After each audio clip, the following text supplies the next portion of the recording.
In this video, I'm going to show you how to integrate Afterpay with your WordPress website. If you're running an online store with WooCommerce, adding Afterpay can give your customers more payment flexibility. Let's walk through it. First, make sure you have WooCommerce installed and your store is fully set up. Afterpay only works with WooCommerce, not basic WordPress blogs. Next, go to your WordPress dashboard, click on Plugins, and then Add New. Search for Afterpay Gateway for WooCommerce, or visit the official Afterpay website to find the plugin link. Install and activate the plugin.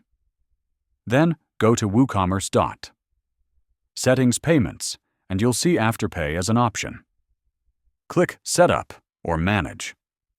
You'll need to enter your Afterpay merchant ID and secret key. You can get these by signing up as a merchant on the Afterpay website.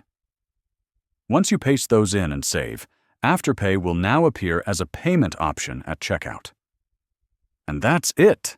If this helped you get Afterpay running on WordPress, give the video a like and hit subscribe for more simple guides like this.